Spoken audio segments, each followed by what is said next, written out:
Sekarang Ibu bisa membaca ini ya Bu, dibaca dari nomor 1 sampai nomor 10. Di sini di flip card tertulis layanan kesehatan untuk ibu hamil, 10 layanan pemeriksaan ibu hamil. Oke, baik, yang pertama boleh Ibu Yana dibaca sampai nomor 5 ya Bu. Pengukuran tinggi dan berat badan. Oke. 2. Tekanan darah. 3. Oke. Lingkar lengan atas. Oke. 4. Tinggi rahim. 5. Oke. Penentuan letak janin. Oke, baik sekali. Kemudian yang selanjutnya Ibu Sunarti boleh dibaca Ibu nomor 6 sampai nomor 10. Oke. 6. Imunisasi tetanus toksoid. 7. Oke. Pemberian tablet tambah darah. Oke. 8. Tes laboratorium. Oke. 9. Penjelasan bidan. 10.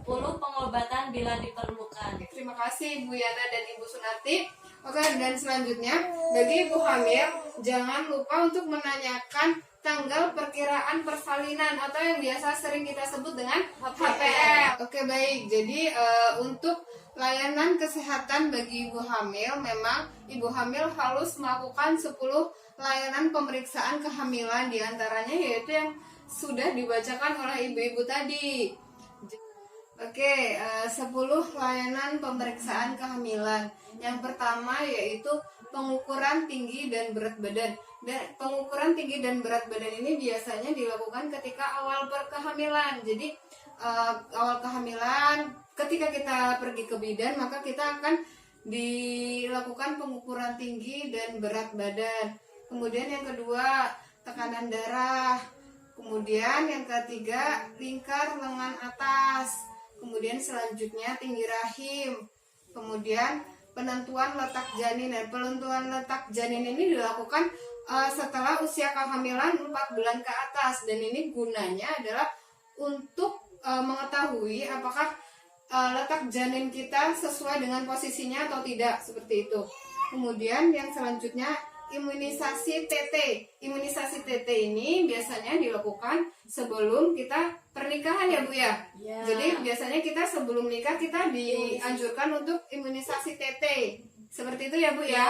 Oke, selanjutnya pemberian tablet tambah darah. Nah, pemberian tablet tambah darah ini biasanya dilakukan ketika awal kehamilan.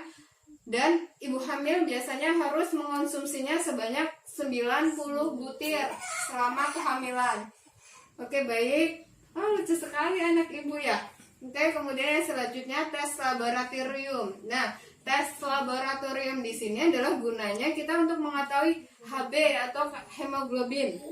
Dan ini gunanya adalah untuk mencegah kita agar ketika persalinan kita tidak terjadi komplikasi atau terjadi pendarahan. Jadi tes laboratorium ini menjadi sangat penting ketika ibu akan menjelang kelahiran. Kemudian yang selanjutnya adalah penjelasan bidan. Nah, biasanya kalau kita akan sudah tanggal-tanggal kelahiran, biasanya ibu bidan akan menjelaskan mau melakukan persalinan di mana, kemudian baiknya seperti apa, baiknya normal atau sesar dan lain-lain.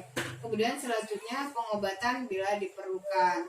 Oke, baik, seperti itu. Sampai di sini ada pertanyaan Ibu? Cukup ya? Oke, baik. Kalau udah nggak ada pertanyaan, kita lanjutkan lagi. Kemudian jangan lupa untuk tanyakan tanggal perkiraan persalinan. Kemudian yang selanjutnya ikuti kelas ibu hamil. Nah, kelas ibu hamil ini biasanya yang mengadakan dari bidannya. Biasanya kelas ibu hamil ini bisa diikuti ketika ibu menginjak usia kehamilan 7 bulan ke atas. Seperti itu. Jadi kelas ibu hamil ini gunanya adalah untuk agar ibu hamil untuk menambah wawasan, pengetahuan tentang kehamilan, atau biasanya di kelas ibu hamil juga ada senam buat ibu hamilnya. Jadi agar membantu ibu hamil agar tetap sehat selama kehamilan, seperti itu. Kemudian sampai di sini cukup. Ada pertanyaan lagi Ibu? Cukup ya. Baik Ibu, untuk menambah wawasan Ibu bisa membaca buku pintarnya. Jangan lupa dibaca-baca di rumah. Buku pintarnya dibuka halaman 4-13 ya Ibu. Ya. Oke, baik. Terima kasih.